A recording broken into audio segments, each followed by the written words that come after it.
também, e com a parte imobiliária há bastante tempo. É a doutora Kelly Durazo, ela é sócia do escritório Durazo Medeiros Associados, árbitra da Câmara de Especialização em Mediação e Arbitragem da OAB, presidente da Comissão de Loteamentos da OAB São Paulo, presidente da Comissão de Loteamentos do Ibradim, conselheira jurídica da AELO, diretora estadual da Comissão de REURB, integra o grupo de trabalho do SECOV, juntamente com diversos registros de imóveis do Estado. Mestrando em Direito e Negócios Internacionais, pós-graduada em Direito Contratual pela PUC, docente regular da Universidade SECOV, várias obras literárias e diversos artigos acadêmicos. Possui mais de 20 anos de atuação em grandes loteadoras e incorporadoras, possui especialização em Direito Contratual pela PUC, Direito Imobiliário e Empresarial e mais algumas outras várias qualificações. E eu agradeço novamente. A Juliana não está lendo porque está em inglês, viu? Estou vendo daqui. Obrigada. Obrigada, Ju. Bom, está colaborando conosco como mediadora.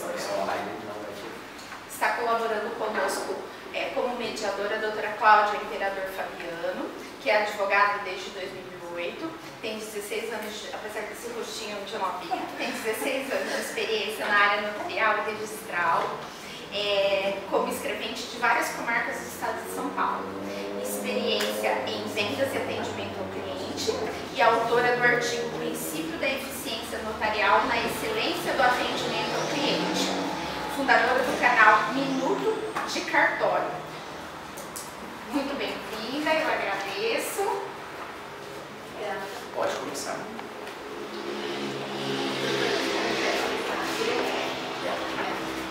Doutora, fica à vontade, obrigada por estar aqui, agradeço imensamente o convite, estou retornando à comarca de Bauru e também estou advogando na Concilig agora, né? Posso falar para vocês e o que precisarem de mim aqui na comarca estou à disposição. Fica à vontade, doutora. E o que a gente vai falar um pouquinho hoje é a lei, né, a 14382, ela alterou bastante coisa em relação aos cartórios, mas o nosso foco da conversa vai ser mais voltado para o registro eletrônico, que também teve alteração, né, com essa lei, a lei 14382, que alterou muitas coisas. Ela criou o SERP, que vai integrar, né, a ideia do SERP seria o Serviço Eletrônico do Registro Público. Então, o que a gente já tem hoje em operação, né, que eu vou falar aqui, que é o ONR, o Operador Nacional do Registro Eletrônico, a ideia é que todos os nossos cartórios que integram aí o registro público tenham a mesma eficiência que a gente está tendo hoje, né? Então, a ideia aqui é trazer uma apresentação geral do que nós temos hoje e depois os senhores aí fiquem à vontade para fazer as perguntas, tá bom? Eu sou apaixonada por essa matéria de registro eletrônico. Na verdade, eu acabei entrando nisso, o meu foco, eu trabalho mais com loteamento, mas eu acabei entrando nisso por ser uma usuária, e uma usuária que não era satisfeita, isso há 4 anos atrás. E aí eu acabei sendo convidada para acabar testando as funcionalidades, né, do NR, pela minha proximidade que eu tinha lá com o pessoal da Arisp, e foi aí que eu me interessei pelo tema. Hoje a gente dá aula sobre isso no SECOV e em alguns outros órgãos, e é muito legal, e sabendo usar as ferramentas muda a nossa vida, tá bom? Vocês estão vendo a minha apresentação aqui em slide? Sim. Tá, joia. Então vamos lá, o que a gente vai falar hoje, né? Hoje nós estamos operando, para quem não sabe, o Sistema de Registro de Imóveis Eletrônico, né? O SREI. Quem manda nele, quem coordena os trabalhos é o ONR. O ONR é o Operador Nacional do Registro Eletrônico, que o presidente é o nosso querido Dr. Flauzilino, que é o oficial do primeiro cartório de imóveis aqui de São Paulo. Ele que começou tudo isso lá atrás, quando ele era o presidente da Arisp. Ele e o doutor... nossa, esqueci o nome dele, gente. Como é o nome dele? Você sabe que grávida tem esquecimento, né, Cláudia? Como eu não... Bom, daqui a pouco eu lembro. Jacomino, o Sérgio Jacomino, ele e o doutor Flauzilino, eles começaram isso há muitos anos atrás, e hoje nós temos todas essas funcionalidades aí que vieram sendo implementadas, né? Então, eu vou trazer um pouco da questão histórica e das funcionalidades, sendo bem prática, tá bom? Porque aqui é um laboratório, né, desse assunto, eu não vou ficar me atendo aqui a muita teoria com vocês. Então, como que surgiu tudo isso, né? Em 2001, saiu uma medida provisória, 2200, que ela trouxe a infraestrutura de chave pública para o Brasil. Se você ler a MP, lá ela vai falar, né, que foi criada a assinatura eletrônica, e a assinatura eletrônica ela é validada através do certificado digital. Então, hoje, esse certificado que a gente usa para assinar os documentos, né, junto ao cartório de imóveis, que é o certificado do ICP Brasil, ele foi criado desde 2001. A previsão legal dele é desde 2001. Como essa medida provisória ela foi criada antes da emenda constitucional 32, ela tem valor, ela é válida até hoje, tá, gente? Então, a base legal é a MP 2001, que a gente vai falar aqui, para assinatura e para entrada de documento eletrônico nos cartórios de imóveis. Isso é essencial para que vocês não façam nenhuma bobagem, igual alguns clientes que me procuram, por exemplo, depois de lançar um empreendimento inteiro, com a assinatura da DocSign, que não é válida para o cartório de imóveis, né? Então eu estou com um caso em Goiás, o cliente está com mais de 300 contratos para registrar e não dá registro, porque a assinatura que foi utilizada não é uma assinatura válida perante o cartório de imóveis. Ela é válida entre as partes e não cartório de imóveis, tá? Então a base legal é a MP 2200. Depois disso a gente teve alguma previsão na lei da Minha Casa Minha Vida, na 11977, em 2009, ela trouxe a criação do documento eletrônico, assim podemos dizer, no artigo 3741, ela trouxe a previsão da existência, né, do documento eletrônico. E de lá para cá, na 13465, que foi aquela lei que criou um monte de coisa, né, criou o loteamento de acesso controlado, condomínio de lotes, a REURB, enfim, ela também trouxe aí a existência, né, e a titulação do ONR, que é o Operador Nacional do Registro Eletrônico, isso em 2017, e alguns critérios de atuação do ONR. Então aí você pode me perguntar, nossa, então desde 2007 já está todo vapor o registro eletrônico, a gente já podia, já conseguia fazer a protocolo eletrônico? Não, né? Por que não? Porque apesar de existir desde 2001 a assinatura eletrônica ou a legislação criou o ONR em 2017, a gente sabe que o que, digamos assim, trouxe um avanço, né, para o sistema eletrônico foi a pandemia. Então, apesar da gente ter as ferramentas, né, a gente não conseguia operacionalizar. Eram poucos os cartórios que de fato você conseguia protocolar eletronicamente as coisas, porque eles não estavam preparados para isso. É um processo lento, a gente sabe que tornar um cartório para receber documento eletrônico também é caro, não é barato, né?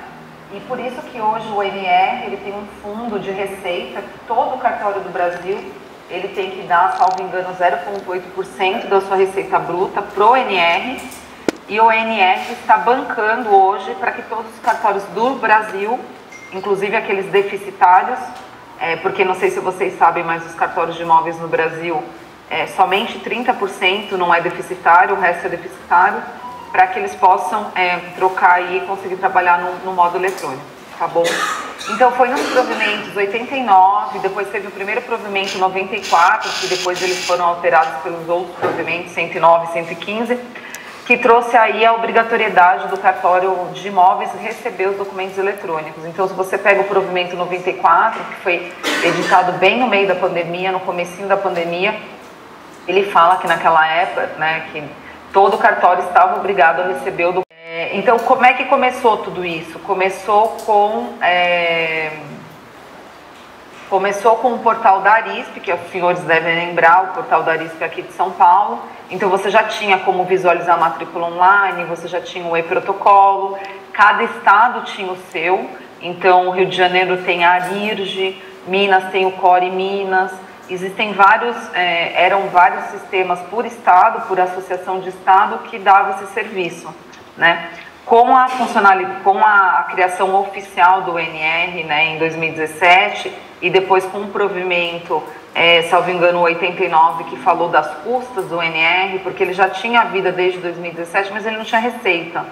Então, quando foi o provimento que veio falar que todos os cartórios tinham que dar dinheiro para o NR para sustentar o sistema, aí sim eles tiveram aí um empoderamento para poder trazer a funcionalidade de uma maneira única, e foi aí que teve a migração. Então, hoje nós temos todas as centrais eletrônicas foram migradas para o NR, então em um só lugar a gente consegue encontrar todas as funcionalidades para atender o Brasil inteiro, tá? Em 2020 surgiu a Lei de Assinatura Eletrônica. Aqui nessa lei você vai ver 3 tipos de assinatura: a assinatura simples, a assinatura avançada e a qualificada. A avançada é aquela que a gente chama da DocSign, que apesar dela valer entre as partes, ela não vale para o cartório de imóveis, mas ela se usa de um sistema para que saia a assinatura, né? E para o cartório de imóveis a gente precisa da assinatura qualificada, que é aquela utilizada com o certificado do ICP Brasil, tá? Eu imagino que todos tenham a assinatura eletrônica pela OAB, né? E a sua assinatura pela OAB, ela é uma assinatura eletrônica certificada pelo ICP Brasil. O que muda é o formato dela, ou ela vai ser por um token A1, ou ela vai ser um certificado A1, que é aquele que você baixa na máquina, ou é um certificado token, que é o A3, tá bom? Para operar dentro do NR, você precisa do token, tá? Não é aceito o A1 por questão de segurança. Não me perguntem por quê, mas é isso. E a medida provisória 1085, que foi transformada na lei, né, na 14382, ela trouxe algumas alterações, né? Ela criou o CERP e trouxe algumas alterações de prazo das matrículas, que a gente vai falar aqui, e outros detalhes. Então, em 2017, como eu já citei, né, a gente trouxe a lei no artigo 76 falando que o sistema de registro eletrônico seria operado pelo NR.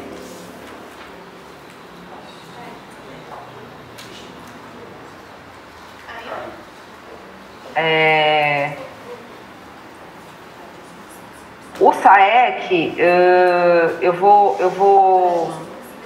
entrar em cada uma dessas funcionalidades online, tá, gente? Eu vou sair aqui da minha apresentação. Eu fiz questão de entregar a apresentação, não sei se os senhores vão ter aí acesso, mas eu gosto de entrar online, porque eu gosto de acessar o sistema para vocês olharem, assim, junto comigo. Então, gente, olha aqui. Aqui é a página do NR, tá? Ó, registradores. Por que registradores.nr? Porque antes era a página da ARISP, e a ARISP era registradores, tá? Então, hoje você entra no registradores.nr.org.br. Aí você vai acessar aqui o sistema. E olha que bonitinho, vários serviços que a gente tem. O primeiro deles que eu vou falar é a visualização de matrícula. Essa visualização de matrícula, ela é uma visualização que ela sai na hora, ela é online, ela sai na hora, e ela tem um custo muito inferior à certidão digital. Qual que é a diferença entre elas? A diferença é que a visualização de matrícula, ela sai com uma tarja, escrito que ela não tem valor de certidão. E por que isso? Tem uma justificativa, né? Por quê? Porque como ela é online, não tem algumas horas para ela ser expedida, o receio do cartório é expedir uma matrícula sem essa tarja e entrar alguma prenotação que grave a matrícula com ônus, alguma coisa, e não dá tempo de transportar. Então, por isso que essa matrícula, ela não tem valor de certidão, mas ela é válida para muita coisa, né? Se você tiver, estou comprando um imóvel, poxa, quer certificar que pelo menos aquele é o vendedor, você vê a matrícula online. A Cláudia, né, Cláudia comentou que lá no escritório dela, onde ela trabalha, né, Cláudia? 19 acho que é isso? 19, Enquanto a certidão, salvo engano, é em torno de 60, né? 64,90, acho que eu faço parte do grupo lá do Secov, que a gente conversa muito com os cartórios de imóveis para a gente tentar, a gente manda sugestões, né, para alteração da norma da corregedoria. E a gente estava com muito receio. A gente fez uma rodada de reuniões com vários oficiais, porque o receio era que travassem a matrícula online, né? E se travar a matrícula online por conta da LGPD, acaba a operação imobiliária no Brasil. Imaginem, do dia para a noite ninguém mais precisa ter dinheiro, né? Então, graças a Deus, esse receio, que na época foi muito forte, ele não existe mais, mas isso vai ser regulamentado por conta da LGPD para que aquelas informações, digamos, os dados sensíveis que possam ser omitidos, serão omitidos, só que aí vai demandar um tempo, né? Porque um cartório não consegue, do dia para a noite, manter uma visualização online, porque ele vai ter que atualizar todas as matrículas dele e travar as matrículas na visualização, então esse serviço está garantido. Doutora, só aproveitando um gancho de uma curiosidade, nós solicitamos a penhora de um imóvel através da visualização e o juiz deferiu. Então, apenas com a visualização, o juiz deferiu a penhora do imóvel. E aí, então, eles pediram o termo de penhora em seguida e nós já mandamos para o cartório via online. Que bacana, e ele não exigiu, então, a apresentação da certidão mesmo? Não, porque a visualização também sai com a data da expedição no site. Né? E praticamente ela é uma cópia fidedigna da matrícula, né? E também isso desonera um pouco o cliente. E assim a gente tentou a sorte e deu bingo. Isso aí, adoro. Tem que ir tentando coisa nova, né? Ó, que beleza, muito bom, viu? Muito bom. Inclusive, viu, Cláudio, se o pessoal que estiver presencial quiser ir fazendo, tiver pergunta no meio do caminho, sintam-se à vontade até também para no meio perguntar, porque às vezes eu vou falar de uma coisa e daí a pessoa fica com a dúvida, e depois no final fica muito distante, sabe? Então, também quiser ir perguntando, a gente está aqui para responder. E trazer para mim, a gente reproduz aqui. Isso. Então, assim, é muito legal a visualização de matrícula. Só um minutinho, acho que a senhora só ouve com o microfone, né? Então, vamos lá. Sim. Boa tarde, doutora. Boa tarde. Doutora, a ONR, para a visualização de matrícula, nós temos bastante facilidade com relação ao estado de São Paulo. Mas, por exemplo, no nosso escritório a gente trabalha com vários estados da federação e alguns estados só tem algumas cidades disponíveis. Será que isso vai ser regularizado com o tempo pela ONR? Então, Angélica, já deveria ter sido regularizado. Tem um provimento que eu não me lembro o número, ele diz que até fevereiro desse ano todos os cartórios já deveriam estar integralizados na plataforma. Então, se não estão, eu vou, depois que eu acabar essa apresentação, eu vou entrar na página do Registro de Imóveis do Brasil. Lá tem um mecanismo de reclamação que você pode entrar e reclamar, porque isso vai direto para o cartório. Se o cartório não toma providência, ele vai para a Associação do Estado. Será que o Estado é Bahia, por um acaso? Bahia, geralmente, acho que aquelas regiões do Mato Grosso do Sul, Goiás, Distrito Federal, inclusive tem uma plataforma, se eu não me engano, dos registradores do Distrito Federal. Tá vendo ali? Os que estão em cinza, né? Não estão integrados, se eu não me engano. Então, os que estão em cinza não estão integrados e o resto estão integrados. Então, o que acontece? Esses estados que não estão integrados, realmente a gente tem que fazer a nossa parte e reclamar. E reclamar na plataforma que eu vou falar aqui do mecanismo de reclamação, porque eles já deveriam estar integrados, né? E se não funcionar, reclamar direto no ANR, tá? Porque tem um prazo do provimento que já passou, e inclusive o cartório está sujeito a perder o cartório. Penalidade.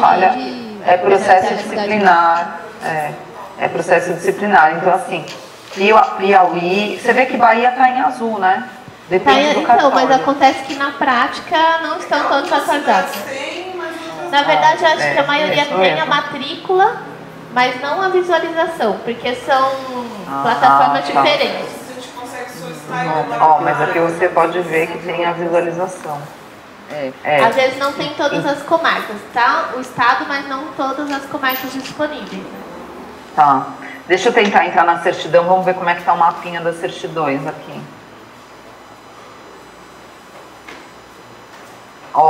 Realmente, você vê que... Agora, esses que estão em azulzinho, salvo engano, não quer dizer que você não possa pedir, é porque ele ainda é administrado pelo Core Minas, tá? Mas já está disponível sim. Então, para a certidão, é isso mesmo, Cláudia, para a certidão todas estão disponíveis, né? Mas aí, você, ó, tá vendo? Ele remete para a central do estado lá de Tocantins. É que a certidão, doutora, ela tem um prazo. A certidão, ela tem um prazo de 5 dias úteis, se não me engano. Dias, e a visualização é um acervo que o cartório tem que manter atualizado, porque ela é online, né? Isso. Então, assim, a minha sugestão é que vocês reclamem no mecanismo de reclamação, vindo a resposta, não tendo resposta satisfatória, que reclamem no ONR, porque se a gente não fizer a nossa parte, né, de denunciar quem está errado ou quem não está cumprindo a lei, a gente também, né, não está fazendo o correto. Então, tem que reclamar, tá bom? Porque já deveriam estar todos integrados aí no ONR. Sumiu minha página, deixa eu entrar de novo.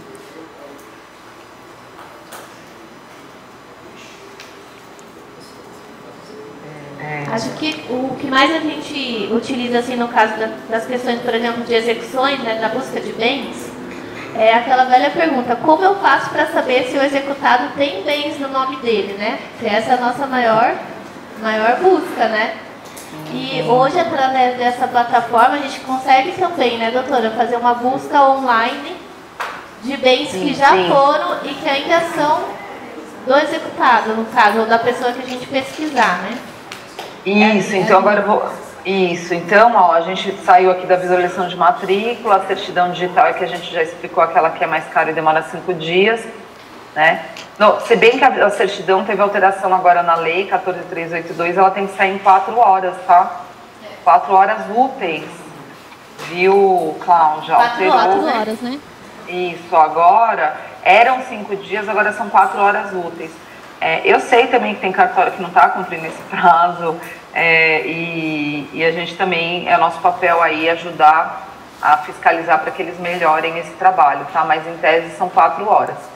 Isso é muito bom, porque se você descobre através da localização que o seu, por exemplo, executado tem um imóvel, e em 4 horas você pode ter uma matrícula atualizada para protocolar no processo no mesmo dia, é fantástico, né? É uma evolução muito grande. Muito, muito grande. Nossa, agora peraí que eu tenho que colocar os semáforos aqui pra gente ir pra frente. Vamos lá. Tá. Essa sua resposta, eu vou explicar aqui a diferença da pesquisa prévia e a pesquisa qualificada, tá? A pesquisa prévia, ela é maravilhosa, mas infelizmente ainda ela não está em todos os estados. Mas a pesquisa prévia, ela está nesses estados aqui em azul. Gente, em São Paulo, olha só, você paga R$ 6,34, né? E você consegue colocar o CPF de um devedor, então você vai entrar aqui e colocar, por exemplo, o meu CPF, né? Aqui você preencheria o CPF do devedor, o nome, e simplesmente por R$ 6 você ia ter todas as informações de imóveis que passaram pelo meu nome ou que são atuais. Como é que vem essa busca? Essa busca vem lá falando: Kelly, primeiro cartório de São Paulo, terceiro cartório de São Paulo. Então ele indica para você todas as matrículas, né?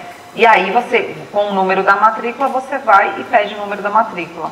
Então é muito bacana. Então você pede primeiro a visualização, né, para ver se ainda está no seu nome, para economizar, para depois então pedir a matrícula atualizada. Isso. Ainda assim fica mais barato, 6 com 19, ainda assim fica mais barato do que pedir a matrícula antes.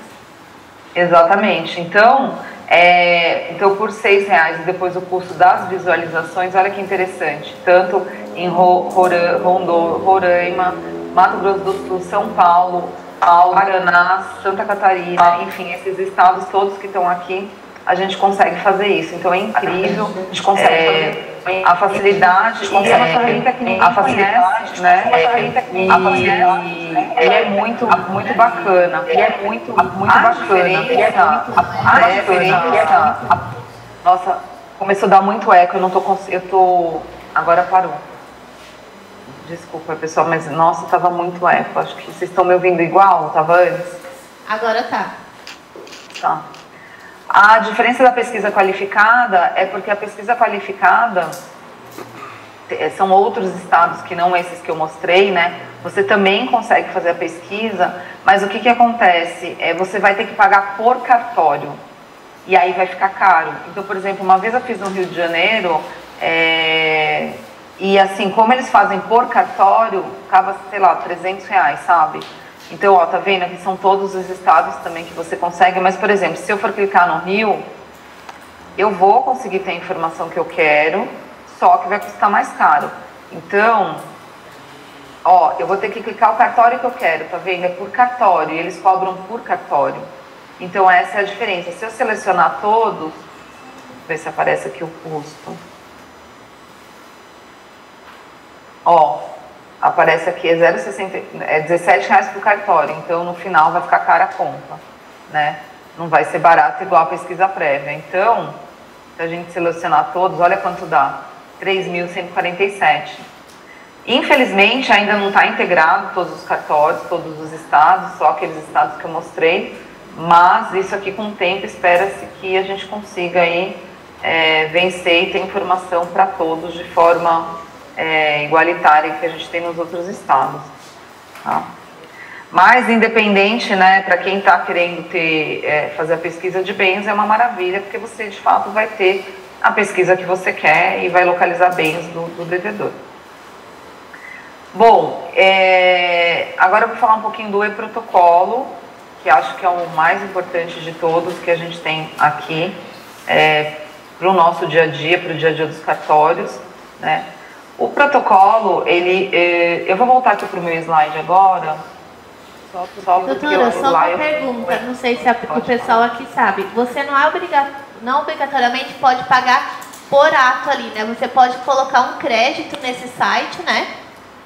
Isso. E vamos supor, você tem lá uma rotatividade de X matrículas por mês. Você acredita através de um boleto ou através de um cartão de crédito, salvo engano. Você deixa um saldo disponível lá, então toda vez que você fizer uma pesquisa, você paga através daquele crédito que você tem no site para não ter que ficar esperando compensação bancária para a emissão da certidão sair. Então isso facilita muito. Por exemplo, a visualização sai na hora. A matrícula, agora em 4 horas. Então, se você tem o crédito, isso também vai antecipar a sua pesquisa. Isso mesmo, exatamente. Você faz o seu cadastro inicial no portal e põe um crédito lá, deixa depositado, né? Eu tenho lá no meu, sei lá, R$100 e poucos, e aí você vai precisando, você vai usando. Então, é muito interessante, realmente, porque facilita, né, a rapidez.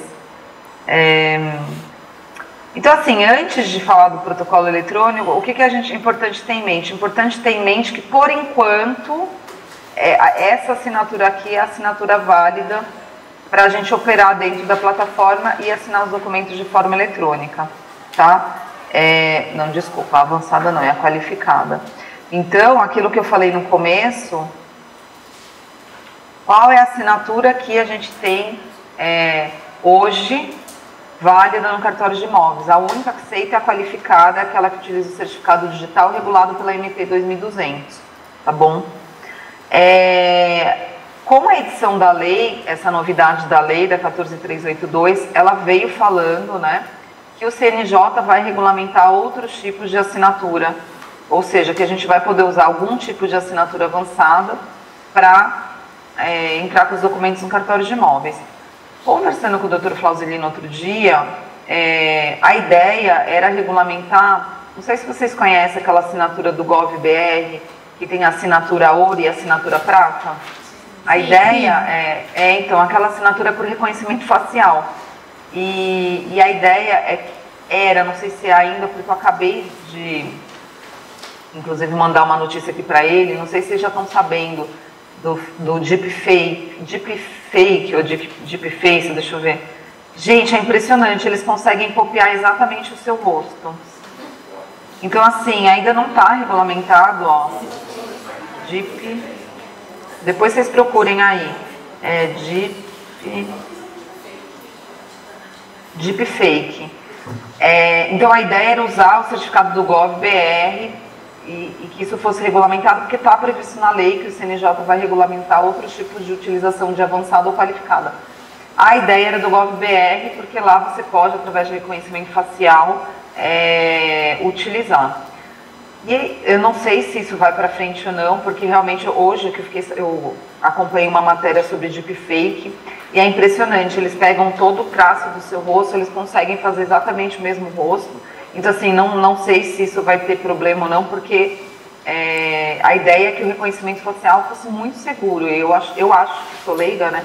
Eu acho que mas pelo que a reportagem fala, não é tão seguro. Então, em se tratando de cartório de imóveis, que a gente tem, né, transmissão de propriedade e tal, eu não sei se o CNJ, aí, já que ele ainda não regulamentou, vai continuar regulamentando nesse sentido, precisa aprofundar essa questão. Mas o fato, então, para que os senhores saiam daqui sabendo e não errem igual o meu cliente, é que a única assinatura válida hoje é a do ICP Brasil, tá bom? E eu posso assinar qualquer documento eletrônico, então eu tenho um protocolo que eu vou dar entrada, eu posso assinar com o certificado A1 ou com A3. Mas para operar dentro do e-protocolo, para mandar de fato os documentos, é melhor o certificado do token, que é o que vocês devem ter aí da OAB, tá? Doutora, tem notícia se tem algum projeto de eles aceitarem também aquele certificado digital que nós já usamos para assinaturas de atos eletrônicos no cartório de notas, do e-notariado? Não, isso já é aceito. O e-notariado já é aceito, porque não, ele é feito pelo e-notariado, já está no provimento. Ele é aceito para assinatura dos atos notariais, mas eu digo para dar entrada no registro de imóveis. Por exemplo, a pessoa física que tem o certificado do e-notariado, ela também vai poder, assinar digitalmente com esses documentos para dar entrada no registro de imóveis? A senhora tem alguma notícia sobre isso? Então, é que assim, até onde eu usei o e-notariado, toda vez que eu tenho assinatura, por exemplo, pelo e-notariado, mas ela só serve para eu validar minha assinatura feita no cartório de notas. Eu não recebo um token, na verdade vem um link, né? Eu assino. Eu acho que não, porque não imagino que isso seja, não sei a forma de transmissão, já que não validam a minha assinatura, né? Quem valida é o cartório de notas. Eu dependo de uma terceira pessoa para falar que eu assinei. Então, eu não sei se isso vai ser regulamentado nesse momento. Não consigo imaginar. Sim, porque ele é utilizado também agora para assinatura de atos particulares. Por exemplo, contrato de compra e venda e tudo mais. Eles podem assinar com esse certificado e reconhecer firma digital. Aí, no caso, não seria o caso da entrada no registro de imóveis, mas ele tem a mesma funcionalidade do DocSign, só que com fé pública, porque aí você tem a troca assinatura da chave digital como reconhecimento. Exatamente, como reconhecimento. Não, mas aí eu acho que serve sim, porque aí sim, aí o que você está falando tem todo sentido, porque o cartório de notas ele vai continuar validando as assinaturas de reconhecimento, só que através do cartório de notas, né? Então, hoje, quando a gente fala em assinar o documento para o ICP Brasil, você tira o intermediário para o cartório de notas. E pelo esse formato que você fala, que já é possível sim, você assina pelo e-notariado, mas ele continua reconhecendo a firma para você dar entrada no cartório de imóveis. Isso sim, isso é válido. Obrigada. De nada. E aí, gente, no meio da pandemia, um cliente falou para mim, vamos fazer um lançamento digital. Né? Ninguém tinha feito no Brasil um lançamento digital, eu fiz questão aqui de colocar para vocês, inclusive foi objeto de matéria aqui no Valor Econômico. Foi o primeiro lançamento de um loteamento inteiro com contrato eletrônico, e nessa reportagem a gente traz todas as vantagens, né, de se fazer um documento eletrônico, seja por questão de sustentabilidade, você não está mais cortando árvore para emitir um contrato num lançamento digital de lotes, nesse caso eram 1000 lotes. Se você parar para pensar que são 4 jogos de contrato por lote, faz a conta o tanto de árvore que a gente ia derrubar, né? Então, assim, o apelo do uso do documento eletrônico não é mais assim, eu não acho que é mais uma liberalidade, deveria ser uma obrigação, né? Tanto que uma das novidades da Lei 14.382 é que hoje nenhuma mais matrícula ela é assinada com a caneta. Todas as matrículas, certidões de matrícula que saem do cartório de imóveis, elas têm que ser assinadas eletronicamente. Isso está previsto na lei nova, né? Então, acho que também é uma obrigação nossa, né? Emissão de CO2, o tanto que a gente gasta de deslocamento para reconhecer firma num papel, a gente também não tem mais esse gasto, fora a questão do custo, que é mais barato, né? Hoje você tem certificados emitidos aí a um custo bem em conta, certificados que valem, sei lá, 3 meses em vez de 1 ano, eles são emitidos num valor mais em conta. Então vale muito a pena você conseguir transformar. Eu sei que a gente tem dificuldade de mudança, né? Mas assim, tem que mudar, a gente tem que mudar, tá bom? E aí eu me pergunto, mas o que eu posso protocolar no e-protocolo? Tudo, tá? Você pode protocolar tudo, inclusive você pode dar entrada num memorial de incorporação eletrônico. Você pode dar entrada num loteamento eletrônico, tá? Então assim, isso aqui a gente coloca, são as coisas mais simples, né? Obviamente, escritura pública, instrumento com alienação fiduciária, título judicial, título administrativo, qualquer tipo de requerimento, mas todos os tipos de registro de incorporação, loteamento, você consegue fazer pelo e-protocolo, tá? Aqui tem um fluxograma, depois se vocês quiserem olhar com calma, mas é bem simples, né, o e-protocolo. Lembrando, gente, que na época da pandemia, e ainda está válido, tá? Tem um provimento que estava dentro do provimento 94 e agora eles foram mudando de número porque o provimento ele só vale 3 meses, mas o fato é que o documento digitalizado, ele ainda é válido. Então, se eu tenho um contrato físico, eu vou falar, mas como é que eu dou entrada num contrato físico, num protocolo eletrônico? Muito simples. Você vai digitalizar ele no formato que manda o decreto 10278, né? Com metadados, você faz isso dentro da plataforma, inclusive do NR, né? E você vai transformar o seu documento em documento eletrônico e vai dar entrada. Eu vou tentar entrar aqui para mostrar para vocês. Aqui. Mas é muito interessante porque... Doutora, o formato é um PDF-A, correto? Isso.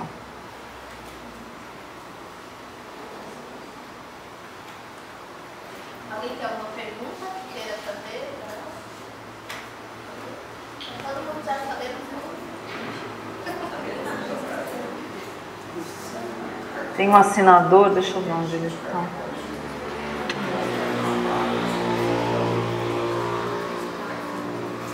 Olha, vocês estão vendo minha tela? Doutora, tem uma pergunta aqui, se a senhora acha que com essa nova lei aí dos cartórios serem mais eletrônicos, se pode acabar o cartório físico? Não, de forma nenhuma, jamais. O cartório, ele sempre vai continuar existindo. A única coisa é a forma de operar o cartório, ela é eletrônica, mas o cartório o nosso sistema registral do Brasil, ele protege, né, as operações, e quem é o delegatário aí do serviço é o cartório. Então o cartório não vai acabar. Agora, se você, eu não sei quem perguntou, se ela tivesse perguntado se os cartórios vão acabar por causa da tokenização de imóveis, aí é outro assunto, para outro encontro. Né? Eu trabalhei muito dentro de cartório, não é de imóveis, mas de notas, a gente vê o tamanho da estrutura de arquivos e tudo mais para que o eletrônico funcione, porque o mundo é digital, mas atrás do digital tem que ter uma pessoinha fazendo aquilo se tornar eletrônico. Exatamente, né? Então não tem como acabar, a não ser que mude o sistema todo, né? De operação, da forma de guardar a propriedade no Brasil, mas eu acho que não é o caso, não. Então, voltando aqui para o portal de digitalização, ou tanto faz, dentro do mesmo ANR, você pode assinar o seu documento de forma eletrônica e também digitalizar, né? Então, é também igualmente simples. Aqui você vai entrar, você vai entrar com o seu certificado, né? No caso aqui eu tô com... eu acho que não vou conseguir porque eu não tô com o certificado Token, eu só tô com A1. Vamos ver se eu entro pelo meu escritório, deixa eu ver se vai. Acho que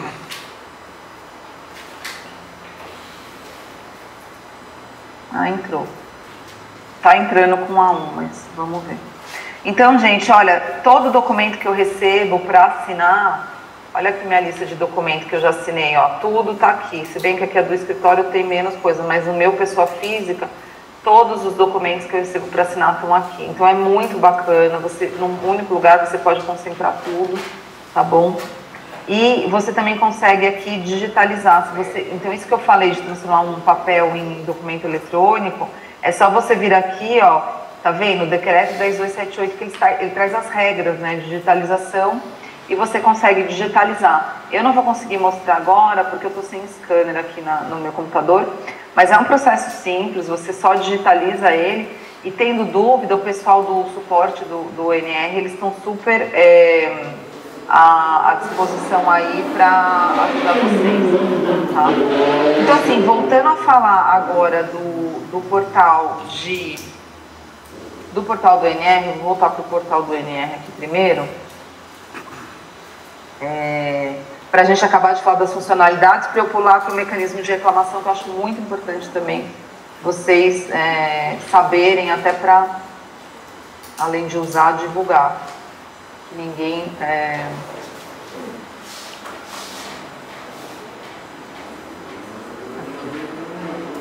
Se eu usar muito, Cláudia, o repositório confiável de documento... Só falei isso que a senhora mostrou agora. Na verdade, assim, tinha um setor dentro do cartório que fazia o envio das escrituras para o registro de imóveis, a gente tinha acesso, mas tinha um setor responsável por isso. Em outro cartório que eu trabalhei, sim, eu mesmo que enviava. E, assim, é muito prático, né? Porque a gente consegue acompanhar o processo do registro, eles vão atualizando, né? E a hora que, se eu não me engano, quando você dá entrada no registro, o único custo que você tem é a prenotação, e aí eles analisam o título, vê se está tudo correto, e aí eles então emitem um boleto para você então fazer o pagamento do registro. Uhum. E se mas eu não sei se a gente está falando da mesma coisa. O repositório, que eu acho que talvez seja outras coisas. É que assim, o repositório, o que é um repositório confiável? Não, essa ferramenta eu não utilizava. Ah, tá. Gente, o repositório é muito legal. É o seguinte, lembra aquela época que a gente tinha, não sei quem tá na sala, a idade aí do pessoal, mas eu passei por essa época, que a gente tinha que, cada vez que eu ia entrar com um documento no cartório, eu tinha que juntar o contrato social, o estatuto de uma empresa SA, uma procuração. Então, por exemplo, pega o Bradesco, né? Você tem aquele jogo de documento que o procurador é o tal, isso está no estatuto tal. Era um jogo de documentos. Hoje acabou isso, gente. A gente pega um único documento, uma única procuração, sobe para o repositório confiável de documento, está lá, vai ter um número falando onde está arquivada essa procuração. Toda vez que eu faço um requerimento, por exemplo, vai para executar alienação fiduciária, igual ela trabalha, a Cláudia trabalha, eu simplesmente vou falar, a procuração está no repositório confiável, protocolo número, acabou. Então, esse negócio de ficar tirando cópia autenticada, não existe mais isso, tá? É como isso se fosse um arquivo virtual, é isso? Um arquivo virtual daqueles documentos que você já enviou uma vez, e estando na validade, você pode utilizar para outros protocolos, certo? Isso, é isso mesmo. Então, acabou, você pode usar para tudo. Isso está previsto nas normas da Corregedoria de São Paulo, que o cartório é obrigado a aceitar. Então, assim, o que a gente está sentindo ainda, né? A gente está sentindo ainda que tem uma resistência do cartório em alguns itens, por isso é importante a gente saber, para poder, quando houver uma nota de devolução, a gente responder, né? Falar, não, está aqui, o número está aqui, está no repositório confiável, então isso é muito importante. Mas é uma ferramenta muito legal, eu convido vocês aí a conhecer. E as duas últimas ferramentas que eu quero falar aqui dentro do NR é o acompanhamento registral. Então, se eu faço, por exemplo, um protocolo de uma venda e compra no cartório, eu clico aqui em cadastro, ele vai me informando o que está acontecendo com essa matrícula. É tipo um sistema push que a gente tem dos processos, né? E o monitor registral é um que eu cadastro também e eu peço para que todos os andamentos daquela matrícula me sejam informados. Então, mesmo que eu não tenha um título para acompanhar, por exemplo, eu estou achando que o devedor vai sumir com o bem dele, né? Eu simplesmente cadastro isso lá e ele vai me informar. Então, em vez de eu ter que trabalhar, ele trabalha para mim, né? O sistema trabalha para mim e ele vai me informar se de fato teve uma movimentação nessa matrícula ou não. Então, é muito legal. Isso aqui eu sei que eu posso fazer toda a execução de alienação fiduciária de forma eletrônica, tá? Isso aqui é o que eu sei que fala, é o sisteminha do SEI, que você tem que só firmar um convênio com o NR, você assina que é uma pessoa jurídica, né? Doutora, desculpa, esse monitor, ele é pago para fazer esse monitoramento? É pago e o monitoramento é a cada 30 dias. Tem que renovar a cada 30 dias. Então, vamos ver se aparece aqui o preço. Vocês entenderam essa parte do monitoramento? É como se fosse um aviso da plataforma se aquele devedor que você consta ali, se houve movimentação naquela matrícula, se ele vendeu, se tem uma alienação, se tem uma hipoteca, uma penhora. Então o próprio sistema, olha só que show de bola, porque antes, por exemplo, você já localizou que o devedor tem uma matrícula, mas de repente tem lá uma disponibilidade de bens naquela matrícula. Se você cadastra nesse monitor, vê se eu estou correto, doutora. Se essa disponibilidade, porventura, vier a ser levantada, o sistema vai te falar, ó, não consta mais de disponibilidade. Isso ou mesmo, então, ó, houve uma penhora agora, além da disponibilidade. Pois não. Tem uma pergunta aqui, só um minutinho. Respondendo, Cláudia, a sua pergunta, no estado de São Paulo é R$12, tá? Nossa, Boa tarde, doutora. Meu nome é Fabiane. A dúvida que eu tenho é assim, nós como advogados, com o certificado digital, se eu faço um contrato de compra e venda de um imóvel com um cliente, eu mesmo consigo fazer, então, dessa forma que a doutora está ensinando, o registro da matrícula desse imóvel. Ele não precisa ir no cartório de notas, então, é isso? Claro que você consegue, isso mesmo. É um compromisso, né? Isso, exatamente. Fiz um instrumento de compromisso com a venda e tendo toda a documentação, eu consigo nesse repositório colocar toda a documentação e pedir o registro. Não, na verdade, assim, você consegue... No protocolo, na verdade. Isso. Você vai assinar, o seu cliente vai assinar com o certificado dele, você vai criar um documento eletrônico, ele tem que nascer eletrônico, e para isso você precisa que as partes assinem com documento eletrônico, no formato eletrônico, você vai ter um arquivo em PDF-A e você vai no e-protocolo e dá entrada. O que você não vai conseguir fazer de forma particular, obviamente, aquelas escrituras com valor acima de 30 salários, que tem que ser feito através do instrumento público, né? Sim. Mas o contrato particular, o compromisso de compra e venda, qualquer tipo de documento você consegue fazer, você consegue dar entrada. E se eu quiser fazer uma prenotação também, é possível, né? Eu tenho um instrumento de particular de compra e venda, eu quero só fazer uma prenotação na matrícula, isso também é possível fazer. Consegue. Isso mesmo. Obrigada. Inclusive a gente consegue os contratos com alienação fiduciária, né, que o artigo 38, acho que é o 38, ele fala que ele tem força de documento, ele é particular, a gente também assina de forma particular com certificado digital e dá entrada na matrícula. Ele não exige a forma pública, então você consegue fazer tudo, desde que não seja obrigatório na intervenção do cartório de notas, você consegue fazer, tá bom? Então, olha, respondendo, é R$12 aqui no estado de São Paulo. O monitor digital é barato, né? Pelo que ele pode proporcionar de resultado, ó. Doutora, eu tenho duas perguntas aqui. Aliás, é uma complementação. A questão do assinatura eletrônica de contrato particular que a doutora está falando, que o ato todo tem que ser eletrônico para dar entrada pelo e-protocolo. Hoje, os cartórios de notas também têm uma plataforma onde as pessoas físicas podem emitir um certificado digital que chama eNote Assina, tá? Ele é gratuito, nos cartórios de notas vocês já podem emitir. Vocês vão fazer o contrato particular de compra e venda, vão tornar esse documento em PDF-A, as partes vão assinar através dessa plataforma do eNote Assina, podem mandar para o cartório onde eles têm esse registro reconhecer firma digital e aí então dá entrada no registro eletrônico do registro de imóveis. Isso não obsta, é isso que ela falou, quando a venda e compra é maior que 30 salários mínimos, de fazer a escritura definitiva, que também pode ser feito eletronicamente, através do e-notariado. Então, assim, vocês não precisam ir no cartório, a não ser que queiram tomar um café. Mas é muito mais rápido e fácil, certo? O Rodrigo perguntou, doutora... Só complementando, isso que o nosso amigo falou, não sei quem é que falou, é exatamente o exemplo que você deu. É aquela questão de, mas eu posso então usar a assinatura do cartório e reconhecer firma digital e dar entrada? Pode, é isso mesmo. Então tem dois caminhos, ou você faz direto com o certificado, por sua conta, ou aquelas pessoas que querem a intervenção do cartório até por segurança, né, preferem fazer, e tem muita gente que prefere, pode fazer desse jeito, você usa esse eNote e reconhece firma digital e dá entrada do mesmo jeito.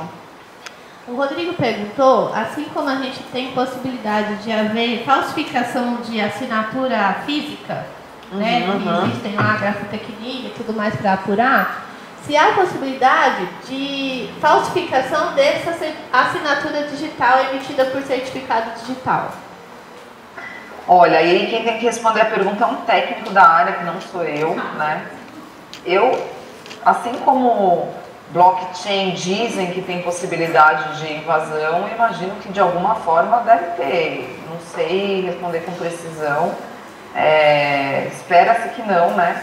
Mas eu acredito que os certificados digitais emitidos pela ICP Brasil, existe chave pública, né? Que tem todo o salvamento na nuvem e tudo mais, é muito mais difícil.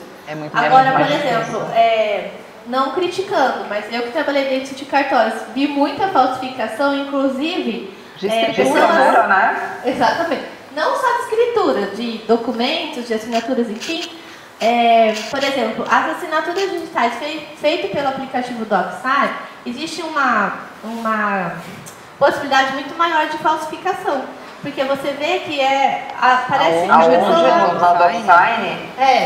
que a pessoa assinou. Porque o DocSign não tem certificado digital. Gente, é uma assinatura digital, né?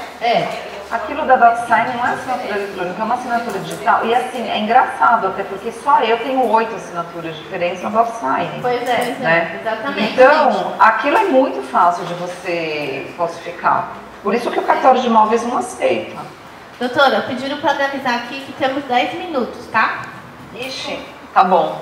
Então, é só para finalizar, então, esses aqui são as operacionalidades do NR, tá? E agora eu quero mostrar para vocês, até para fazer um link, das operacionalidades que a gente tem do registro de imóveis do Brasil, que ainda não foi integrado, mas será. O registro de imóveis do Brasil, ele foi criado para atender o Doing Business. O Doing Business acabou, né, por suspeita de fraude, mas o Doing Business, ele avaliava qual era a nota do país para se fazer negócios. E o Brasil foi avaliado como um dos piores países para fazer negócio, abaixo da Índia, para vocês terem uma ideia. E aí o Sérgio Ávila, que é o presidente da ARISD, junto com o pessoal da ARISP, eles começaram, a Patrícia Ferraz, que é oficial muito boa aqui também em São Paulo, eles começaram a desenvolver o registro de imóveis do Brasil e os serviços para melhorar o atendimento no Brasil dos cartórios de imóveis, tá? Então, o primeiro deles, que eu acho muito legal, primeiro isso aqui, atendimento eletrônico, foi criado na pandemia, então todo cartório hoje tem um atendimento eletrônico, para quem não sabe, tá? O mecanismo de reclamação, que eu sou apaixonada, é o seguinte: você entra nesse mecanismo de reclamação, essa reclamação ela cai direto na mesa do oficial, no e-mail do oficial. Tá? Porque a gente tem muito problema, não sei se vocês passam por isso, mas eu percebo que quem está me atendendo, às vezes não está tão a par da norma da corregedoria. Gente, é muito grande, o cartório é muito grande, igual a Cláudia falou, né? O cartório é muito grande, a gente sabe a operação que está por trás, então assim, às vezes a pessoa não tem como saber de tudo. A lei muda, aliás, o tanto de lei que está mudando, né, gente? Está mudando lei toda hora, eu falo, nossa senhora, ou eu trabalho ou eu me atualizo das leis, porque... é muita lei, todo dia tem lei nova, enfim. Então esse mecanismo de reclamação é muito simples, você entra, você põe sua reclamaçãozinha aqui, ó, e você manda para o cartório. Ele tem 5 dias para responder, tá? Se não responde, vai direto para a associação dele, que toma lá as providências para pegar uma resposta dele.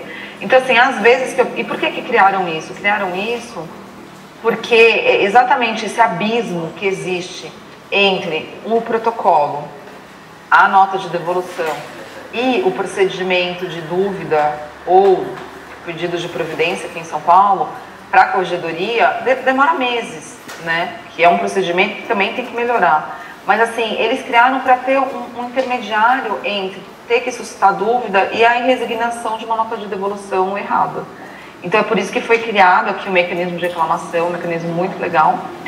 E para finalizar, alguns serviços que já estão no NR nasceram aqui, então pesquisa de bem você vê que já foi migrado para o NR. A ideia é que tudo isso seja migrado para o NR. O que eu queria comentar aqui, editais online. Isso aqui muita gente não sabe. Hoje em dia, nas normas de São Paulo, e assim como nas normas de mais 6 estados, que eu não pesquisei isso no começo do ano passado, já prevê que todo o procedimento dentro do cartório de imóveis, seja procedimento de execução de alienação fiduciária de bem imóvel, execução da 6766, registro de loteamento que eu preciso fazer edital, processo de uso capião, todo o processo eu posso substituir aquele edital do papel, que custa, sei lá, R$1.000 no jornal, por um edital eletrônico feito na plataforma do registro de imóveis e custa R$50, né? Então assim, gente, R$50. Então mais de 63 mil pessoas já usaram o edital eletrônico, tudo você pode fazer de forma eletrônica, né? Mesmo porque você pode executar a alienação fiduciária de um bem imóvel de forma eletrônica pelo SEIC e não faria sentido você ter que fazer em papel. Então isso é muito bacana. Nós acabamos de fazer um edital, se eu não me engano, em Goiás, que eram 3 devedores ou 4, ficou mais de R$8.000. Então, mas por que você não fez eletrônico? Quando a gente não tem a informação, a gente paga o preço, entendeu? Olha, você vê, né? Gente, R$8.000 você teria gasto, quantos editais eram? E aí, por esses R$50 é por devedor, por certo? Imóvel. Por imóvel? Por imóvel. Olha aí, gente. Quem já sabia? Levanta a mão. Ninguém, viu, doutora? Não era só eu, não. Ninguém. Gente, então, pois é, por isso que a gente tem que falar bastante, né, sobre isso. E o último item para finalizar, claro que eu poderia ficar aqui horas falando, né? Mas para falar para vocês que já tem visualização de matrícula pelo mapa, então olha que legal, você entra aqui, ó, mapa de registro de imóveis do Brasil. Todas as transações, todas as transações depois de uma data X, eles já estão jogando para o mapa de transações. Então você, por exemplo, se você quer pegar por uma rua, né? Eu quero saber por quanto foi vendido um imóvel. Claro que eles estão protegendo os dados sensíveis aqui, né, do vendedor, isso não vai aparecer aqui. Mas, por exemplo, eu sei que aqui perto da minha casa, na rua Vicente Leporassi, foi vendido um imóvel e o número da matrícula dele apareceu, ó. Né?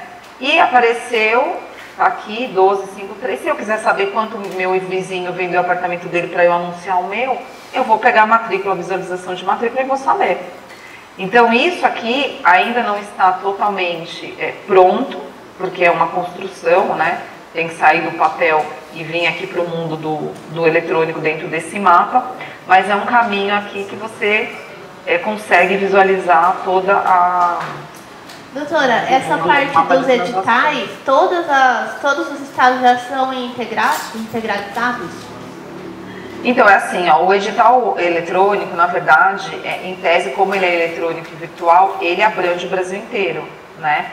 Agora, o que vocês têm que olhar é a norma da corregedoria dos estados de vocês, porque eu sei que alguns estados já têm previsão expressa. Assim, para uso capião, todas as normas, a maioria já fala que pode ser o edital eletrônico. Agora, para o resto, a alienação fiduciária, é bom dar uma pesquisada se tem norma expressa para substituir o jornal por edital eletrônico, para você não ter problema.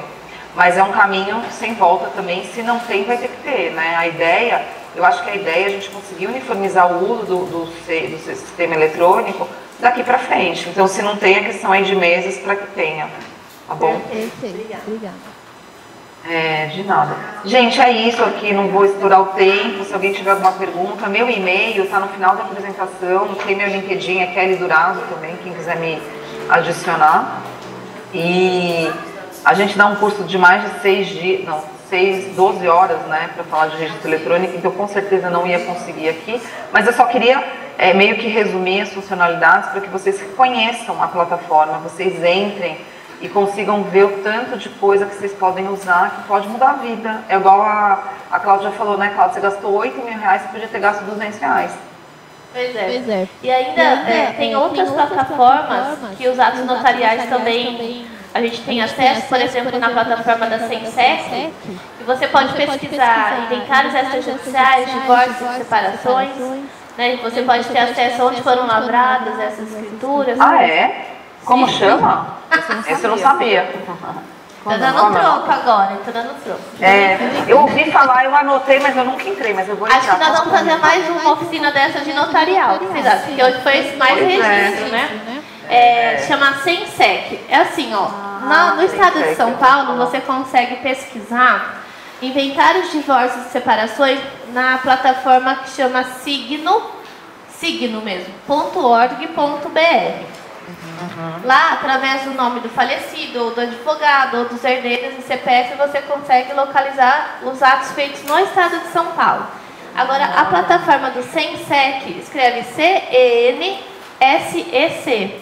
Você consegue localizar os atos extrajudiciais lavrados em todo o Brasil. Então, você pode escolher por comarca, por estado, enfim. Se você colocar lá o meu nome, por exemplo, vão aparecer lá o meu divórcio, que eu fiz extrajudicial, e também vão aparecer os atos que eu atuei como advogada na época que eu estava advogando, em 2014, dos inventários que eu fiz no cartório. Então aparece todas as partes que assinaram o ato, a viúva, os herdeiros, o advogado e o tabelião onde foi lavrado. Então, com isso... Mas para que, Cláudio, que eu quero saber? Porque se você está executando uma pessoa falecida, você pode saber quem são os herdeiros. Com certeza. Né? E buscando uma certidão desse inventário, que ele é um ato, a certidão ela é publicizada, a não ser que a parte requereu o sigilo. O cartório vai fornecer, inclusive, online essa certidão, também pode ser emitida online, e você vai ter acesso a esse patrimônio, ou pelo menos quem foi o inventariante. Também tem acesso às nomeações de inventariante. Inclusive, doutora, tem mais um provimento, aliás, uma resolução, que autorizou, através das certidões, das escrituras de nomeação de inventariante, o banco emitir ou de repente até sacar valores que o falecido tinha para pagamento das custas do inventário no cartório. Então poucas pessoas também sabem disso.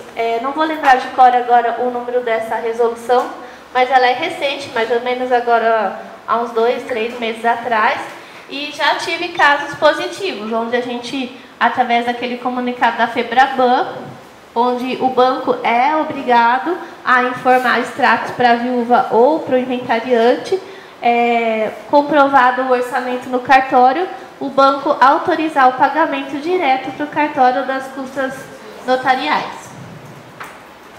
Muito bem, muito bem. Agora só fiquei com uma dúvida. O seu divórcio que você falou, qualquer um tem acesso? Não tem? Então, não tem caso, como eu não tinha bens a partilhar e também não tinha filhos, ele pode ser visto.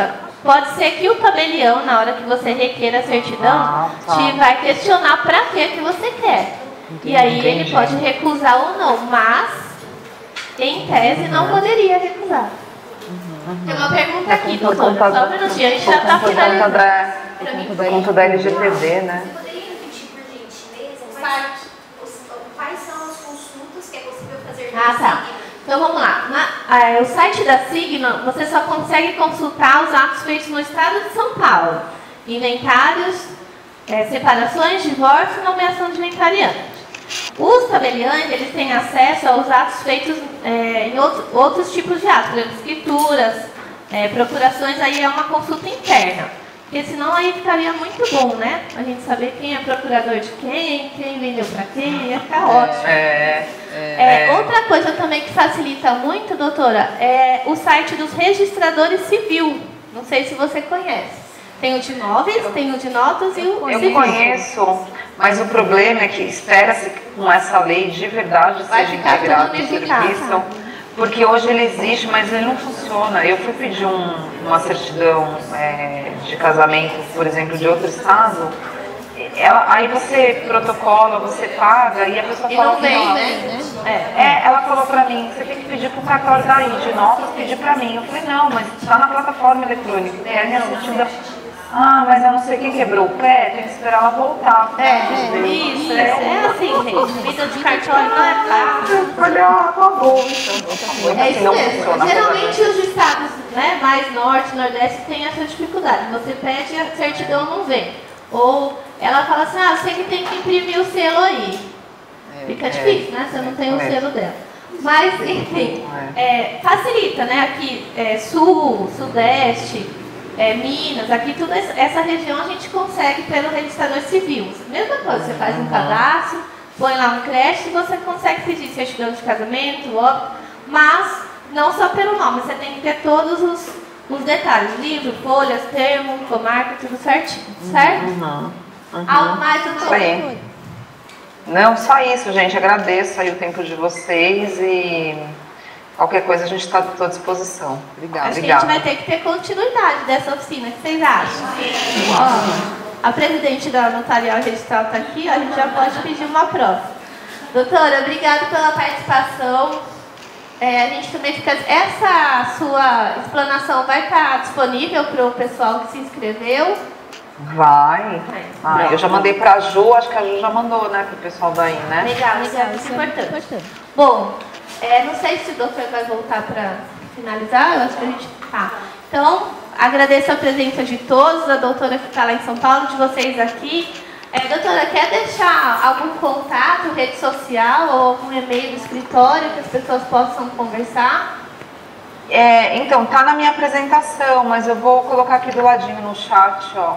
Kelly@durazomedeiros. Mas a gente pede para o doutor passar. E o meu LinkedIn é Kelly Durazo. Estão vendo ali, ó, Kelly@durazomedeiros. E o LinkedIn é Kelly. O meu também é Cláudio Imperador no Instagram, no LinkedIn. E eu tenho também um canal no YouTube que chama Minuto de Cartório, tudo junto, que é dica de cartório. Olha. E tem vários vídeos já lá gravados e a gente está aí para ajudar, né? Sempre agregar e aprender também, que a gente nunca sabe tudo, né? Certo? Nossa, certo, aliás, a gente nunca sabe nada, né? Quanto mais eu estudo, mais eu vejo que eu não sei nada. É desesperador, é o contrário, né? E quando puder vir a Bauru, tá convidada aqui a conhecer a nossa sessão. Tá bom, obrigada. Obrigada.